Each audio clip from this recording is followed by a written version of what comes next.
Boa noite, irmãos. Eu achei tão fraco. A gente louvou, né? A gente está nesse espírito de adoração.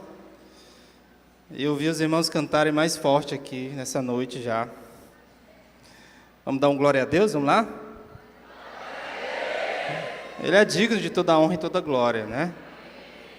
A razão de estarmos aqui nessa noite é para glorificar o nome de Deus.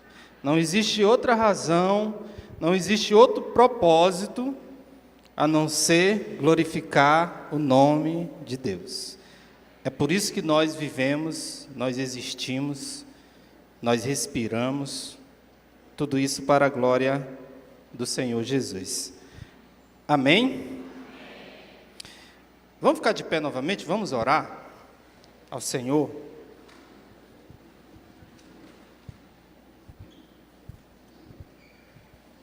Curve sua cabeça, vamos orar.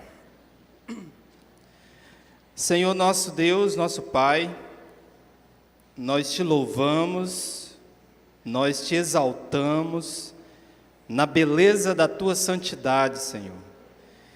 E nós temos a plena convicção de que o Senhor está aqui nessa noite. O Senhor se faz presente no nosso meio, porque podemos sentir a tua presença, Senhor. Nós te pedimos nesse momento que o teu Espírito Santo, o nosso Consolador, que ele possa se manifestar no meio da tua igreja, do teu povo, que ele possa, Senhor Deus, nos dar entendimento da tua palavra. Essa é a oração que te faço no nome do teu Filho amado, Jesus Cristo. Amém. Podem sentar.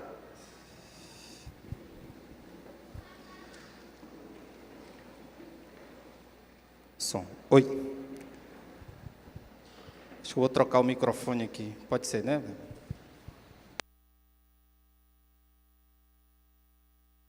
Ok, som. Melhorou, né? Amados, essa semana, como muitos já sabem, né? Foi comemorado os 500 anos da Reforma Protestante. Quem é ligado aí na história, né? Na história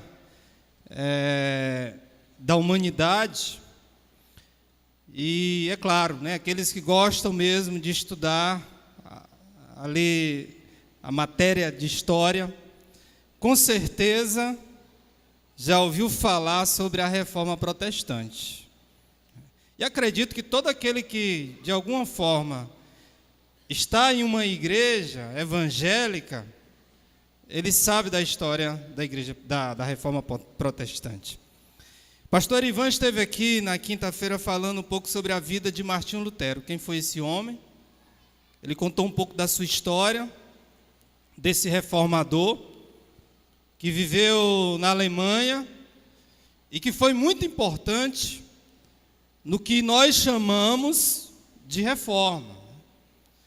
E é interessante observarmos uma coisa, que Martinho Lutero levou o mérito, né? De ter, vamos dizer assim, sido, né, o líder, talvez, ou aquele que capitaneou a Reforma Protestante. Mas, na verdade, é importante a gente saber que o movimento separatista, ou já havia grupos lá na Europa, que já estavam há um bom tempo, insatisfeitos com a Igreja Católica, e eles já estavam, então, dispostos a se separar da igreja. Esse movimento separatista, ele estava tomando a Europa. Nomes como Pedro Valdo, Calvino, os separatistas lá na Inglaterra, através do rei, né, da Inglaterra, que decidiu criar uma igreja do Estado, de onde se criou a igreja anglicana, e que havia lá na Inglaterra já alguns insatisfeitos com a maneira como a igreja conduzia não só a vida das pessoas, como até interferia no próprio Estado. O movimento anabatista, que naquela época também crescia fortemente, em alguns países como a Holanda e outros países da Europa. Mas é importante salientar, queridos, que Martinho Lutero foi aquele que teve coragem de chegar nas portas da igreja romana e pregar as 95 teses.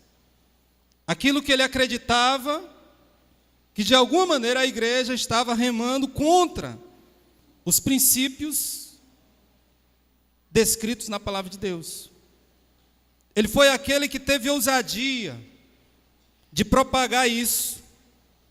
E é claro, ele terminou recebendo todo o mérito. Mas é interessante, eu não vou entrar aqui no mérito, na história de Martinho Lutero, mas interessante é que, a partir daquele momento em que Lutero, ele decidiu pregar ali nas portas da igreja de Wittenberg, as 95 teses, um grande movimento começou então a surgir. Aqueles que já decidiam, que já estavam dispostos a se separar da igreja romana, eles começaram então a apoiar Lutero. E aquilo tomou força, e tomou toda a Europa, e assim se espalhou pelo mundo todo. Nós somos uma igreja que nós dizemos evangélica, né? Mas acima de tudo, nós somos uma igreja cristã que segue a Cristo. Nós somos da denominação batista. E é claro, diante da história batista, nós temos forte ligação lá com os separatistas, lá da Inglaterra. E hoje nós olhamos para a reforma protestante e podemos observar que nela, principalmente quando nós olhamos para os pilares da reforma protestante, nós vemos que aquela base que forma aqueles pilares estão presentes hoje na nossa doutrina, na qual nós pregamos, da qual nós nos apoiamos. E nessa noite eu queria falar um pouco sobre esses pilares, esses 5 pilares, que se tornaram a base da reforma protestante, e que de alguma maneira, hoje, interfere, influencia na nossa maneira de crer, na nossa crença, na nossa fé. Os 5 pilares da reforma protestante são conhecidos como as 5 solas, que é um termo no latim que significa somente. Ou seja, quando a reforma protestante tomou força, eles então se basearam e observaram que os princípios que fundamentavam a reforma protestante, elas formavam esses pilares, essas solas, que diziam o seguinte: sola fide, somente a fé, sola gratia, somente a graça, sola Christus, somente a Cristo, sola Escritura, somente as Escrituras, e sola Deo glória, só a Deus a glória. Mas é interessante, queridos, quando nós damos uma olhada mais profunda a esses ensinos, nós percebemos que a igreja cristã, a igreja de hoje, contemporânea, infelizmente tem perdido o sentido e o significado desses princípios. Eu queria olhar muito mais para esse contexto atual que nós vivemos, que a igreja que se diz cristã vive. Porque parece que se estabeleceu um modelo escravizador muito parecido com aquele que acontecia na época de Lutero. E que, de alguma maneira, a igreja precisa voltar aos princípios que fundamentaram a nossa doutrina. Parece que existe uma banalização quando a gente fala em igreja evangélica. Aliás, parece que só existe 2 igrejas, a igreja católica e a igreja evangélica. E quando se fala em igreja evangélica, aí inclui tudo. Tudo que surge, tudo que aparece, é associado à igreja evangélica. E é daí, meus amados, que nós nos assombramos e nos espantamos muitas vezes com tantas coisas que aparecem. que são propagadas, são ensinadas, e que de alguma forma contraria esses 5 princípios, que ferem esses pilares, essa base que nós cremos, que nós acreditamos. Vejam só, a primeira sola diz o seguinte: somente a fé. E eu peço que vocês abram em Romanos capítulo 1, versículo 17.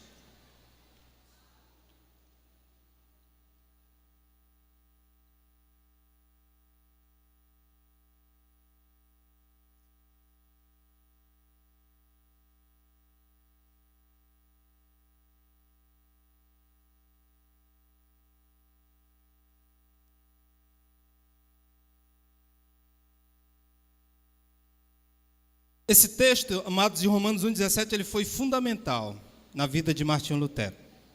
Porque foi a partir dele que Martinho Lutero entendeu que tudo aquilo que ele propagava e vivenciava na igreja romana estava tudo errado. E que precisava de uma mudança, precisava de uma reforma, de um posicionamento. O texto de Romanos 1,17 diz o seguinte: visto que a justiça de Deus se revela no Evangelho de fé em fé, como está escrito, o justo viverá pela fé. Lutero, ele era um monge, e ele se dedicou à vida monástica, acreditando obter a vida eterna. Para quem não conhece a atividade de um monge, é simples. O monge, ele busca se distanciar, se isolar de tudo aquilo que para ele o contamina. Ou seja, ele vai viver isolado no monastério, num lugar onde ele não vai ter contato com aquilo que o contamina. E Martinho Lutero, como monge, ele buscou isso. Ele buscou ter uma vida de santidade. E ele achava que o monastério seria o lugar onde ele ia obter a vida eterna. Porque havia dentro dele um senso de pecado. E é interessante a história que diz que Martinho Lutero era uma pessoa que sempre estava ali confessando os seus pecados a Deus. Inclusive, quando ele terminava de confessar os seus pecados, ele se lembrava de outro e voltava de novo a confessar. Mas ele percebeu que aquilo nunca acabava. Ele acreditava, por exemplo, que se esquecesse de confessar um pecado e morresse, não haveria salvação para ele. Que ele iria para o inferno. Diante de tantas tentativas, formas de se livrar do peso da consequência que o pecado trazia sobre ele, Martinho Lutero entendeu que, em nenhuma hipótese, olhando para as suas investidas humanas, ele conseguiria se auto-justificar diante de Deus. E ele entendeu que essa justificação, ela não se dava pelas suas atitudes, pelos seus atos, pelas obras, mas essa justificação, ela vinha unicamente pela fé. Porque o ato, ele entendeu que o ato que Jesus realizou na cruz, ele foi suficiente para nos justificar de todo pecado. E que para isso ele precisava apenas acreditar, crer pela fé, naquilo que Jesus realizou por todos nós. Interessante que foi olhando a carta de Romanos que Lutero entendeu que o que estava fazendo, ou as suas tentativas, de fato eram inúteis. A justificação dos seus pecados era somente pela fé. A salvação, meus amados, ela não é por penitência, por sacrifícios, por obras, mas sim pela fé Mas é incrível como nós vemos hoje tantas distorções. As pessoas, de alguma maneira, ainda tentam e acham que a salvação é pelas minhas atitudes, que eu vou alcançar a salvação pelos meus atos, por aquilo que eu faço, por aquilo que eu realizo. E de alguma forma o homem anula esse princípio de que a salvação é pela fé. Quando ele estabelece, por exemplo, sacrifícios para se chegar a ela. Quando nós perguntamos muitas vezes para muitos evangélicos se a pessoa é salva, uma enorme maioria vai dizer o seguinte: eu não sei. Eu não sei se eu sou salvo. Muitas pessoas, irmãos, que estão dentro das igrejas, que se congregam já há anos na igreja evangélica, e que infelizmente não sabem se são salvos. Isso se dá, sabe por quê? Porque acham que a salvação está condicionada a uma conquista meritória, a algo que eu alcanço pelos meus esforços, pelas minhas atitudes. E na verdade, queridos, quem já fez todo o esforço foi Jesus Cristo na cruz, que deu a sua vida por você. Nada que você venha fazer de bom nessa vida vai lhe dar o direito ou o acesso à salvação. Absolutamente nada. Mas a salvação, ela é pela fé. Unicamente pela fé. E aí surgem os argumentos: aí, pastor, quer dizer que eu não preciso fazer nada? A fé em Jesus Cristo, meus amados, ela é acompanhada de uma atitude deliberada dentro de mim, que me faz trilhar um caminho de obediência, de busca, de santificação. É o que nós chamamos de processo regenerativo, de novo nascimento. Mas tudo isso, meus amados, ligado à salvação, como diz o texto de Romanos, o justo vive pela fé. A salvação, ela é pela fé. E era isso que Lutero estava pregando, dizendo ali para aquele povo. A outra sola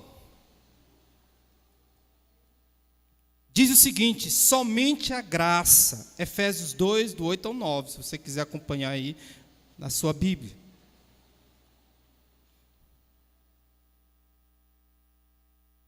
E esse versículo aqui, ele vai comprovar aquilo que Romanos capítulo 1, 17 diz. Só que ele vai ser acrescentado pelo conceito da graça. A salvação é pela fé, por meio da graça.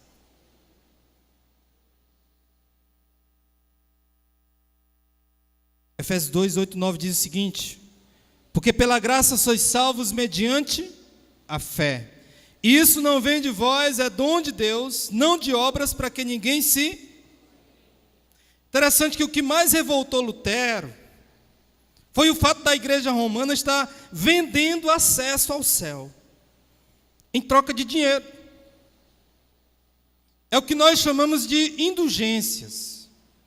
A igreja vendia um terreno no céu. Se você quisesse comprar um terreno no céu, você chegava lá com uma certa quantia de dinheiro e você comprava o terreno.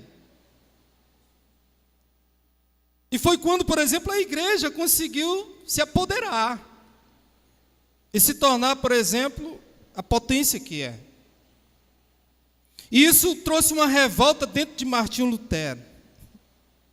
Porque as indulgências, esse processo que era manipulado pelos líderes da igreja, de alguma maneira anulava a graça de Deus. Olha só o absurdo que era pregado por eles. Eles diziam, por exemplo, se você adquirisse uma dessas indulgências, as indulgências deixavam o pecador mais limpo do que saíra do batismo, por exemplo, ou mais limpo do que Adão antes de cair.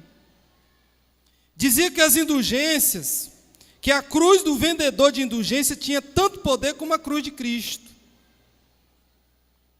Que no caso de alguém comprar uma indulgência para um parente já morto, tão pronta a moeda caísse no cofre, a alma saía do purgatório. Isso era pregado e anunciado. É impressionante, queridos, e que quando nós olhamos para esse modelo escravizador, nós percebemos isso hoje ainda. Infelizmente, em algumas igrejas evangélicas. Hoje nós nos deparamos com o mesmo modelo escravizador. A igreja vendendo água do Rio Jordão, por exemplo. Acho que você já se deparou com isso já. Vendendo óleo santo, vassoura, adesivo que espanta olho grande. Infelizmente, meus amados, eles terminam manipulando a fé das pessoas. Isso é uma forma de vender indulgência também, de enganar as pessoas. Nós acabamos de dizer aqui que a salvação é pela fé. E a fé é uma coisa que é individual, é pessoal. Eu tenho muita dificuldade, meus amados, de ir numa igreja e as pessoas começarem então a querer manipular aquilo que você deve fazer. Levanta a mão, senta, vai lá, faz isso aqui. Pula, sobe na cadeira.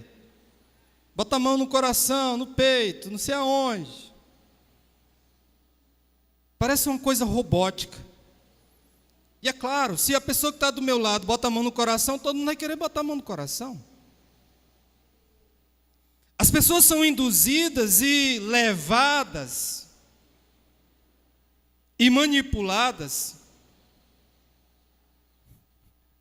por esse modelo escravizador,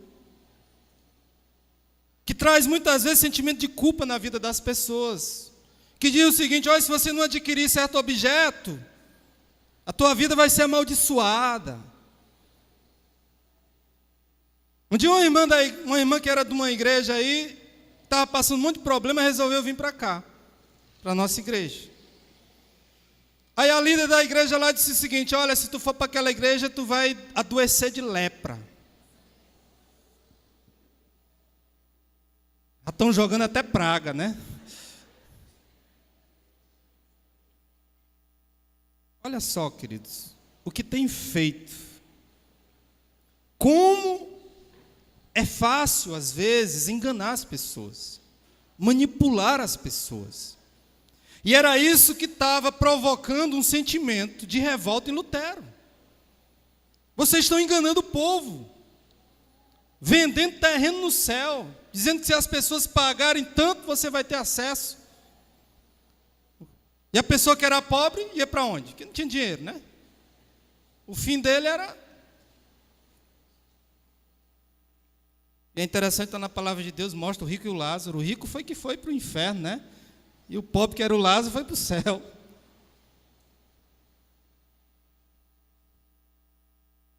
Nada mais, queridos. Nada mais. Esse modelo é do que uma forma de manipular a fé das pessoas e escravizá-las. A salvação é pela graça, por meio da fé. E sabe o que significa graça? Graça é favor, não? Morremudim pregou aqui domingo sobre o filho pródigo. Sabe como é que eu entendo a graça? A graça é o seguinte, querido: aquele filho saiu da casa do pai por rebeldia. Ele se tornou rebelde. Ele chegou para o pai e disse: pai, me dá meu direito aí da herança que eu vou embora. Ele foi embora.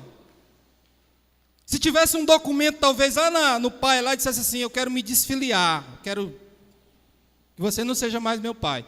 Eu acredito que ele assinava. E aquele jovem gastou todo o dinheiro, foi viver, depois que o dinheiro acabou, com os porcos. Aquele pai poderia não querer mais receber aquele filho, porque aquele filho fez a escolha dele. Mas sabe o que é graça, queridos? É o pai. Mesmo sem aquele filho merecer, é o pai recebendo aquele filho e dando a ele o direito de desfrutar do seu amor, mesmo ele não merecendo. Você sabe o que é isso? Isso é um favor não merecido. Olha só como era a concepção do jovem lá. Eu vou voltar para minha casa, quem sabe ele me coloque pelo menos como um dos seus empregados. A graça, meus amados, tira todo e qualquer mérito de mim e de você. A graça significa, Jesus já fez por mim. É por isso que eu tenho falado para algumas pessoas sobre o perigo de se prender à religiosidade.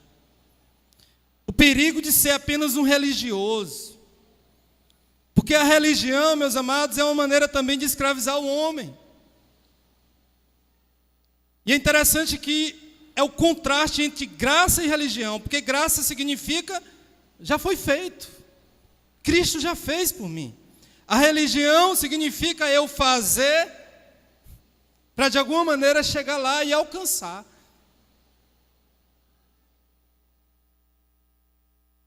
Graça é o Pai conceber ao Filho o direito de desfrutar do seu amor mesmo sem ele merecer.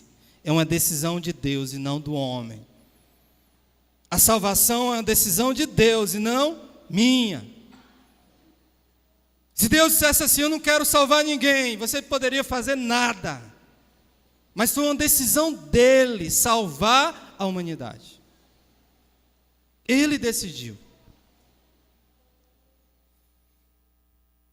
Um outro pilar da reforma é sola Cristo, ou somente Cristo. Atos 4:12.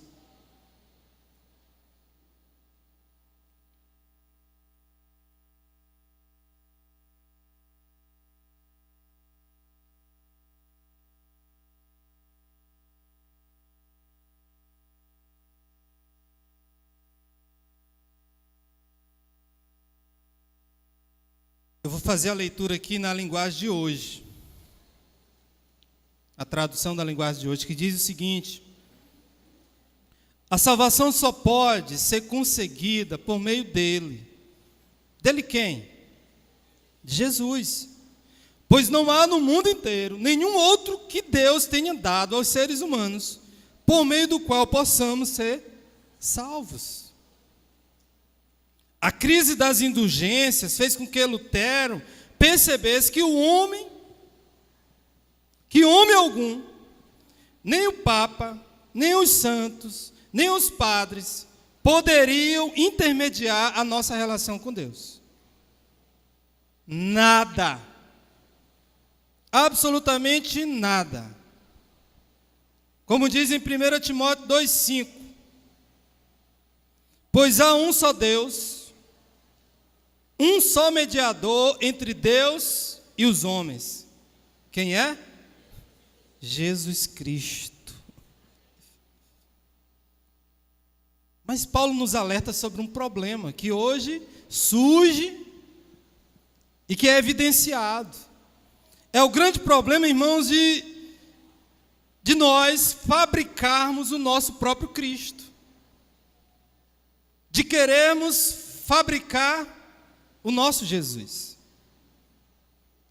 É muito comum você ouvir das pessoas dizerem assim: o meu Jesus é assim. Aí o outro diz assim: o meu é isso. E aí tem Jesus de todo jeito. Parece que é um Jesus conveniente, que atende às minhas conveniências, às minhas satisfações, os meus desejos, a minha vontade. Se fabrica, por exemplo, o Jesus de Irnelândia, né, que é um Jesus que Na vida da pessoa tudo é alegria, tudo é diversão. E assim nós fabricamos Jesus. E muitas vezes nós nos afastamos do verdadeiro Jesus, daquele que está descrito na palavra de Deus. Hoje todo mundo segue Jesus. Todo mundo diz que tem Jesus na sua vida. Mas será que é realmente o verdadeiro Jesus?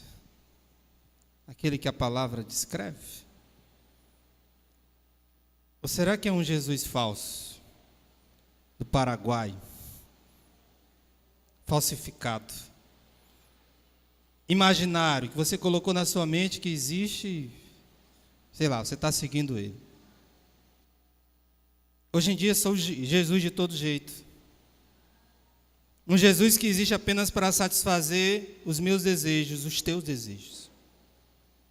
E ainda tem aqueles que partem para o outro extremo, que muitas vezes tentamos viver a vida cristã como se ele não fosse suficiente. É como se Jesus, ele não fosse suficiente para mim. Eu preciso de algo mais. Você já se deparou, por exemplo, com aquele crente, aquele irmão que anda sempre insatisfeito? Que para ele não existe nada que satisfaça a vida dele.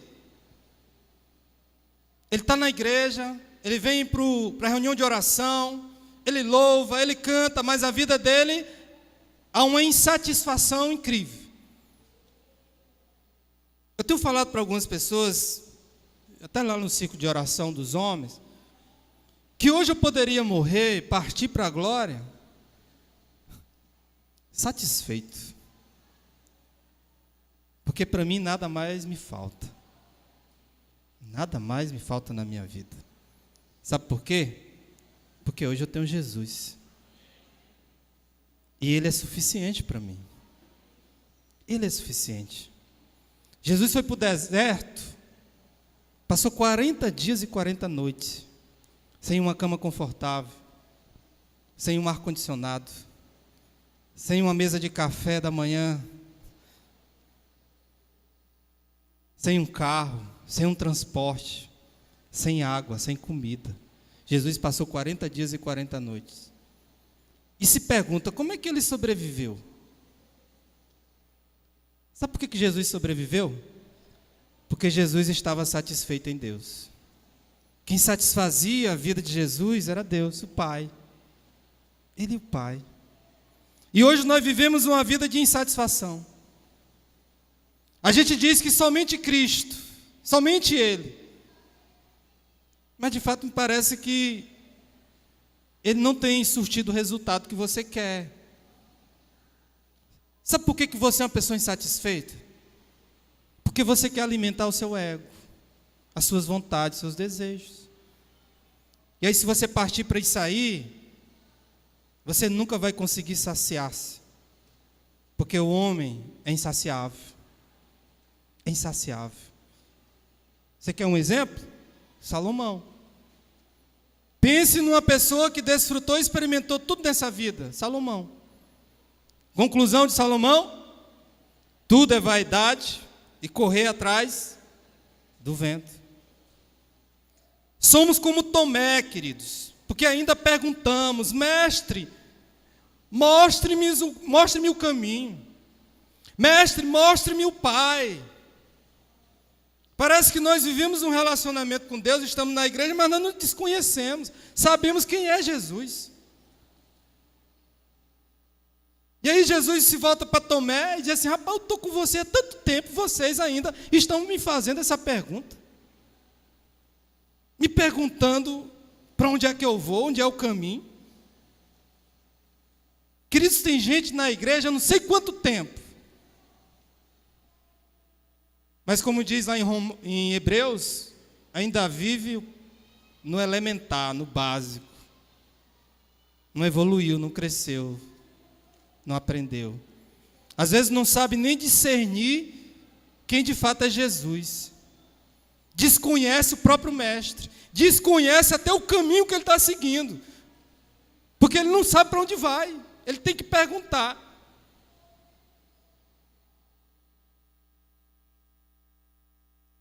Jesus disse em João 14:9: estou há tanto tempo convosco que não me tendes conhecido. Somente Cristo, o verdadeiro Cristo, aquele que liberta, que cura, que salva, que sara, que está presente. Não é um Cristo que veio propagar uma religião. É um Cristo que veio para se relacionar com as pessoas. É assim que eu o enxergo. É assim que eu acordo de manhã e converso com Ele, porque Ele é relacional. Ele está para se relacionar com você. E eu posso colocar minha cabeça no seu ombro. E eu posso chorar no seu colo. E eu posso me alegrar com Ele, porque Ele está sempre comigo. Porque Ele diz na sua palavra: eis que estarei convosco todos os dias até a consumação dos séculos. Esse Cristo, Ele é relacional, Ele é relacionamento. Ele não é religião, Ele não é religiosidade. Ele quer andar contigo. Outro pilar diz também: somente as Escrituras, ou somente a Bíblia. 2 Timóteo 3,16, que diz o seguinte, queridos: pois toda a Escritura Sagrada é inspirada por Deus e é útil para ensinar a verdade, condenar o erro, corrigir as faltas e ensinar a maneira certa de viver. A igreja romana dizia que as Escrituras só possuíam autoridade ou efeito quando interpretada pelas autoridades eclesiásticas. Ou seja, ninguém podia ter acesso à Bíblia. Por quê? Aliás, ninguém podia ter uma Bíblia. Porque você não podia ler a Bíblia sozinho. Tinha que ser de acordo com a interpretação da igreja.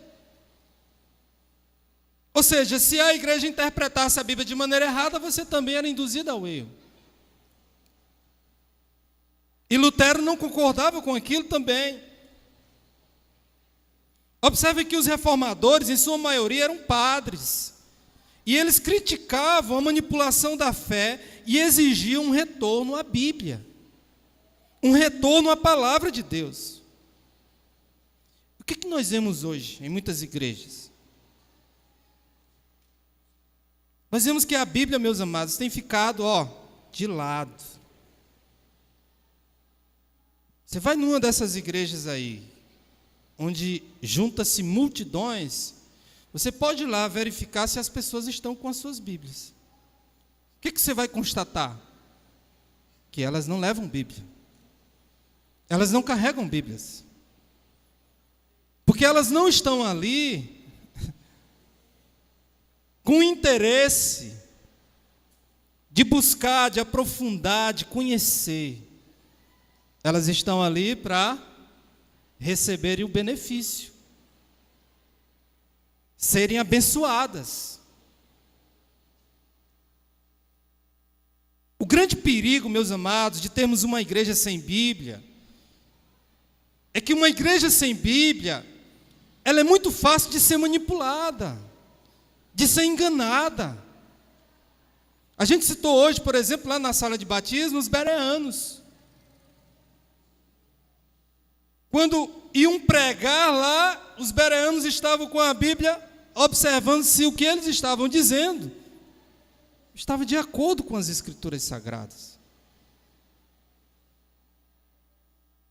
A Bíblia tem sido esquecida nas igrejas.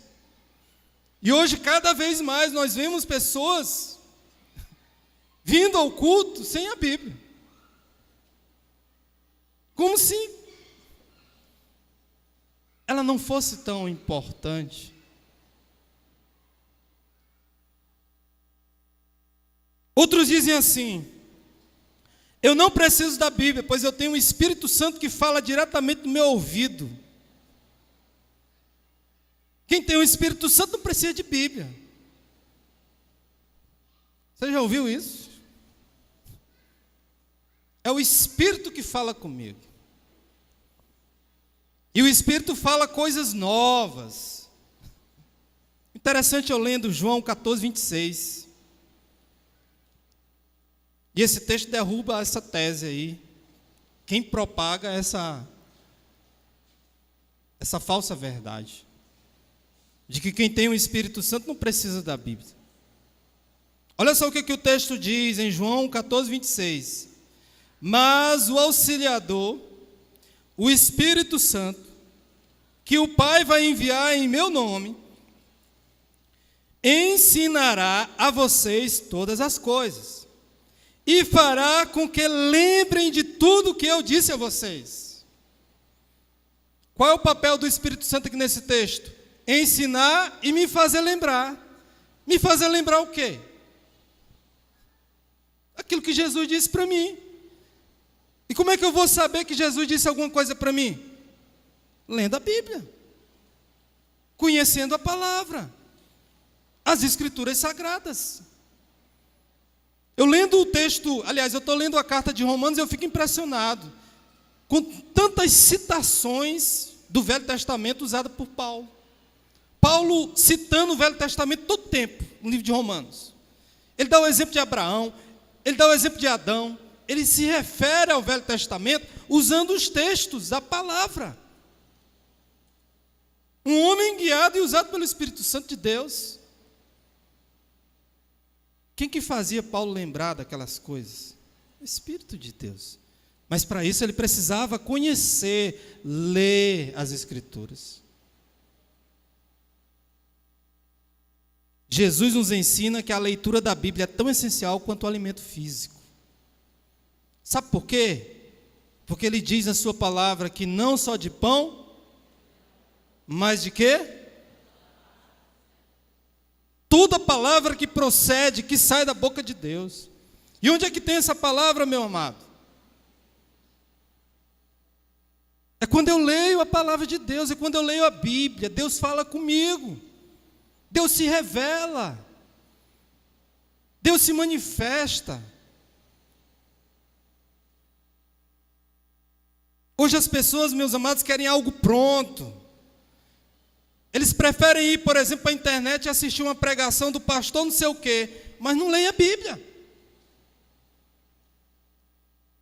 E aí são levados, guiados, porque se eu não leio a palavra de Deus, eu não tenho como contradizer aquilo que a pessoa está me dizendo, está falando, está me ensinando. E aí eu vou ser guiado, eu vou ser conduzido, muitas vezes por ventos de doutrina. Tem pessoas, por exemplo, meus amados, eu não sou contra quem lê aí o Pão Diário, né?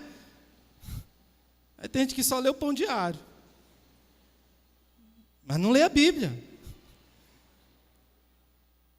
O Pão Diário foi feito com a intenção de que primeiro você lê a Bíblia, o texto, e ali ele vai dar um reforço. Tem gente que, por exemplo, que vai ler um livro e diz, não, eu estou lendo o livro, então não preciso ler a Bíblia. O livro não substitui a leitura da Bíblia. Todo dia eu necessito e preciso ler a palavra de Deus. Porque todo dia Deus fala comigo. E é claro, Ele fala de diversas formas. Mas a maneira que mais Deus quer falar com você é através da sua palavra. Através da sua palavra. Essa semana eu fui impactado com uma palavra de Deus, fazendo minha devocional. Deus falando sobre a sua soberania, que Ele é soberano. Eu ali com o meu coração ansioso pelas coisas, e querendo fazer as coisas do meu jeito. E aí o texto de Romanos dizendo assim, que somos como um vaso, que Deus pega, manipula. É Ele que faz acontecer, é Ele que levanta isso, é Ele que levanta aquilo. Até o mal, querido, até o coração de Faraó, era Deus que endurecia o coração de Faraó. Ele é soberano, e Ele me falou, me fez acalmar o meu coração, e dizer que a única coisa que eu preciso fazer, sabe o que é? Descansar nele.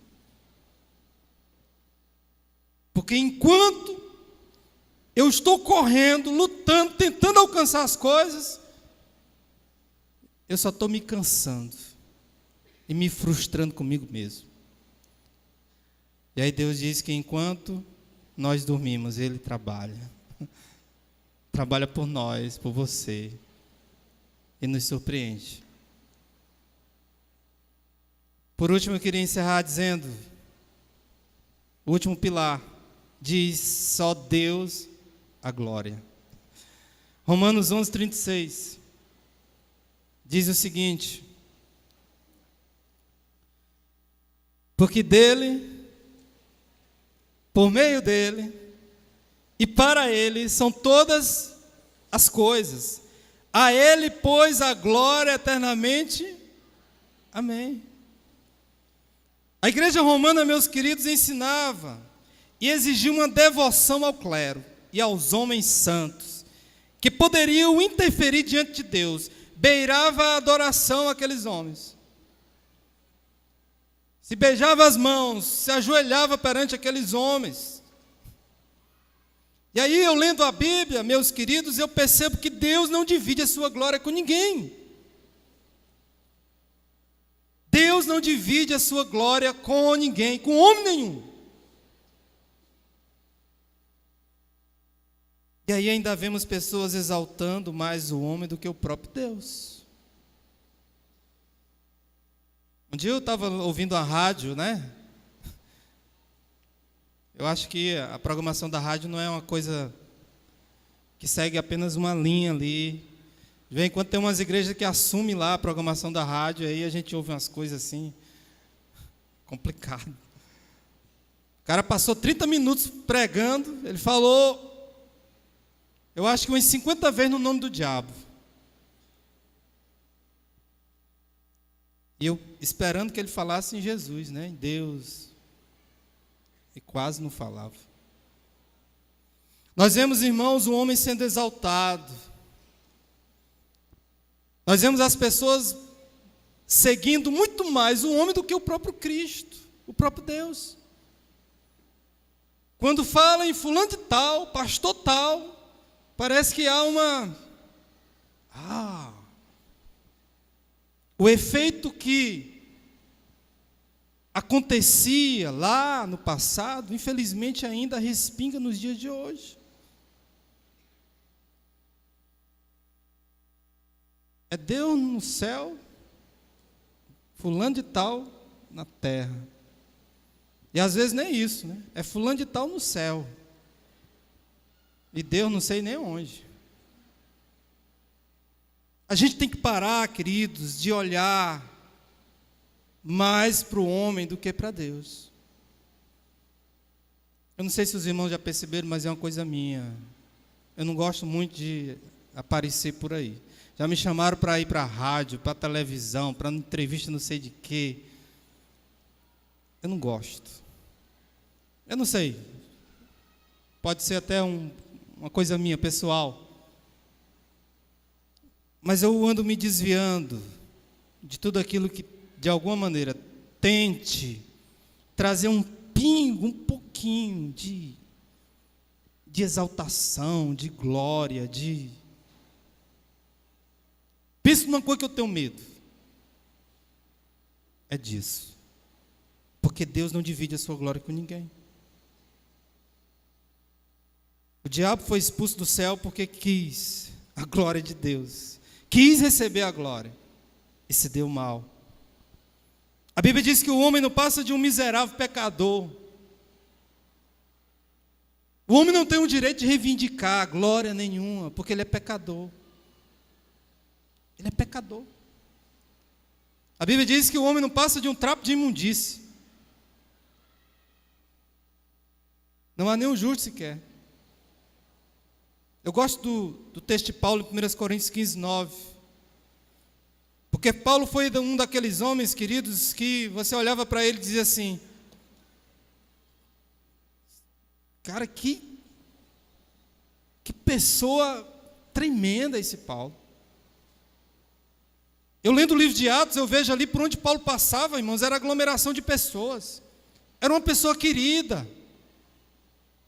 Onde Paulo passava, se juntava pessoas em torno dele, porque ele era muito querido, Paulo. E olhe que Paulo foi o perseguidor da igreja no início. Nós vimos as pessoas chorando Porque Paulo ia para Jerusalém e sabiam que lá ele ia morrer.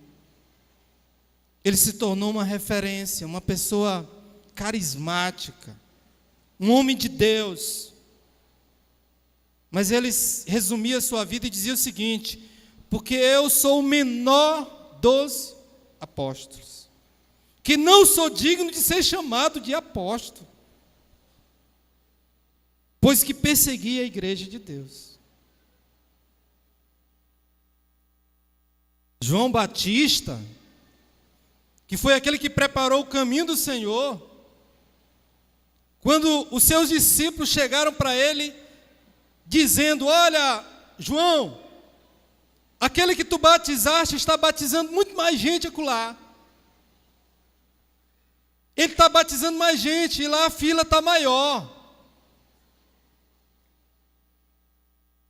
Sabe o que João falou para os seus discípulos? Importa que ele cresça e que eu diminua. Gente, que palavra, né? Importa que ele cresça e que eu diminua. A glória deve ser dada a ele, não a mim. Não a mim. Portanto, querido, os pilares da reforma protestante fazem parte da nossa doutrina. Nós acreditamos nisso. Mas nós precisamos vivenciar isso e colocar isso na prática.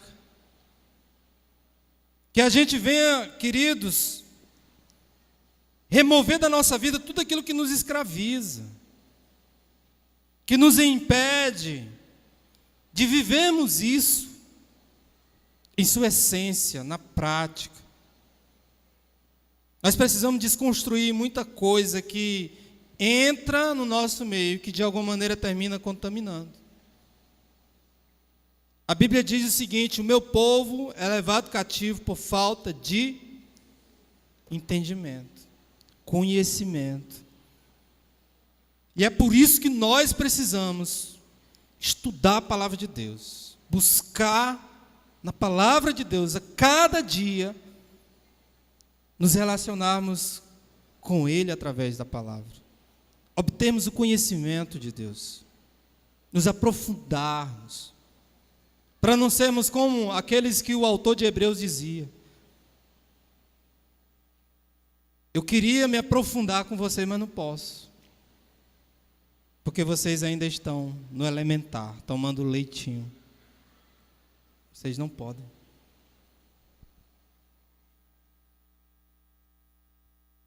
Nessa noite eu sei que existem pessoas aqui que nos visitam, que ouviram a palavra de Deus, que ouviram os cânticos, os louvores, que de alguma maneira, talvez você veio aqui em busca de alguma coisa para a sua vida. E eu quero dizer para você que a única coisa que é capaz de preencher a tua vida não é uma cura, não é um desejo que você pretende saciar, preencher na sua vida, um desejo humano. A única coisa que é capaz de saciar, de preencher a tua vida, chama-se Jesus Cristo. Porque se eu tiver Jesus na minha vida, eu tenho tudo. Eu tenho tudo. Você crê nisso? Jesus é suficiente para mim. E é para você. Às vezes você pode estar vivendo um problema sério, uma dificuldade no seu casamento, problemas mesmo de autoestima, problemas com depressão, e tantos outros que nos assolam, problema financeiro, problema de relacionamento. Eu quero dizer para você que a solução para os seus problemas é Jesus Cristo.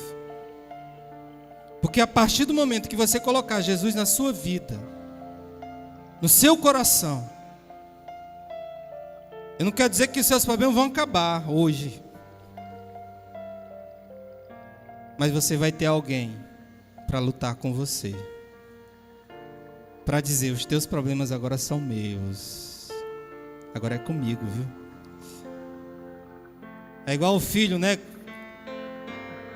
Que vai brincar com os caras lá e um cara maior vai dar um cascudo nele. Toma o brinquedo dele. E aí ele volta trazendo um problema para casa. Aí chega pro pai e diz: pai, uma pessoa que lá fez isso comigo. Aí foi, meu filho, foi. Pô, agora é comigo, viu? Mexeu contigo, mexeu comigo também. Deixa eu ir lá, saber o que foi que houve. Deus é assim. Entrega o teu problema para Ele. Confia nele. E a Bíblia diz que o mais Ele fará por você. Mas para isso você tem que fazer uma escolha, tomar uma decisão. Ele está à espera de você, mas você precisa ir até Ele, em sua direção.